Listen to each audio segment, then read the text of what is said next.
জানেন, গণ অধিকার পরিষদের পূর্ব ঘোষিত একটি কর্মসূচি ছিল আজকে কেন্দ্রীয় কার্যালয় গণ অধিকার পরিষদের আলরাজি কমপ্লেক্সের সামনে থেকে স্বৈরাচারের দোসর এবং স্বৈরাচারের অংশীদার জাতীয় পার্টিকে নিষিদ্ধ ও স্বৈরাচারের বিচারের দাবিতে গণ অধিকার পরিষদ কর্তৃক আয়োজিত মানববন্ধন বিক্ষোভ সমাবেশ পরবর্তী মিছিল নিয়ে গণ অধিকার পরিষদের নেতৃত্ববৃন্দ বিকেল 4টার দিকে জাতীয় পার্টির কেন্দ্রীয় কার্যালয়ের সামনে দিয়ে যখন মিছিল নিয়ে তারা এগিয়ে যাচ্ছে, ঠিক তখনই পিছন থেকে জাতীয় পার্টির নেতাকর্মীরা যারা স্বৈরাচারকে প্রশ্রয় দিয়েছে, স্বৈরাচার বানিয়েছে, তারা গণ অধিকার পরিষদের মিছিলের পিছন দিক দিয়ে হঠাৎ আক্রমণ করে।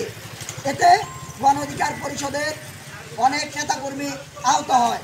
পরবর্তীতে গণ অধিকার পরিষদের সভাপতি জনাব নুরুল হক নূর সন্ধ্যা 7:30টার দিকে আবার পুনরায় বিক্ষোভ সমাবেশ, মশাল মিছিল এবং একটি প্রেস ব্রিফিংয়ের আয়োজনের ঘোষণা দেয়। পরবর্তীতে আমরা দেখেছি যে তারা একটি প্রেস ব্রিফিং করার পরে মশাল মিছিল নিয়ে তারা আবার একটি বিক্ষোভ সমাবেশ করে, একটি মিছিল নিয়ে যায়। সেখানে দেখা গেছে যে জাতীয় পার্টির কার্যালয়ের সামনে দিয়ে যখন আবারও যাওয়া শুরু করছে, তখন আবারও তাদের উপর অতর্কিত হামলা হয়েছে। এবং এই হামলা আমরা দেখেছি প্রশাসন কীভাবে ডাকসুর সাবেক ভিপি, এই জুলাই গণ অভ্যুত্থানের মহানায়ক এবং 2018 সালের কোটা সংস্কার আন্দোলনে থেকে যার যাত্রা শুরু, সেই নুরুল হক নূরকে কীভাবে প্রশাসন, আমরা যেটা দেখতে পেয়েছি, তাকে মৃত্যুর জন্য তাকে পেটানো হয়েছে, তাকে মৃত্যু নিশ্চিত করার জন্য এইভাবে পেটানো হয়েছে। প্রশাসন তাকে লাথি পর্যন্ত মেরেছে।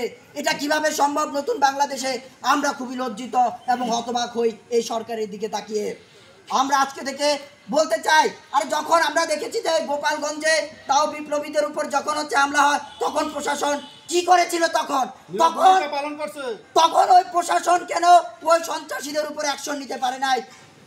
আজকে কিভাবে বাংলাদেশের রাজধানীতে 24-এর মহানায়ক একটা রাজনৈতিক দলের প্রধানের উপর প্রশাসন কিভাবে নির্লজ্জের মতো তাকে মেরে ফেলার মতো নির্মমভাবে তাকে আঘাত করে। প্রিয় ভাইরা, আমরা স্পষ্টভাবে বলে দিতে চাই সরকারকে, এই সরকার যে খেলা শুরু করেছে সেই খেলা খুবই ভয়ঙ্কর হবে।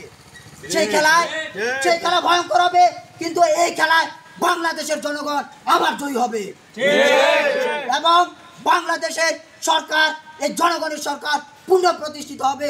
আমরা যে অঙ্গীকার নিয়ে একটা গণ অভ্যুত্থান করেছি, সেই গণ অভ্যুত্থান প্রয়োজনে সেই গণ অভ্যুত্থানের অঙ্গীকার পুনরায় বাস্তবায়ন করার জন্য আমরা পাল্টা আরেকটি গণ অভ্যুত্থান করার জন্য প্রস্তুতি নেব। প্রিয় ভাইরা, আমরা আজকের এই তাৎক্ষণিক মিছিলে অংশগ্রহণ যারা করেছেন, বিশেষ করে জাতীয় নাগরিক পার্টির নেতৃত্ববৃন্দ এবং গণ অধিকার পরিষদের নেতৃত্ববৃন্দ সহ যারা অংশগ্রহণ করেছেন, সাংবাদিক ভাইরা, সবাইকে আমরা অসংখ্য ধন্যবাদ জানাই। এবং একই সাথে আমরা বলতে চাই, আমরা আগামীকালকে আমাদের কর্মসূচি হবে, সেই কর্মসূচি আমরা আপনাদেরকে জানিয়ে দেব। ধন্যবাদ সবাইকে। সম্মানিত উপস্থিতি।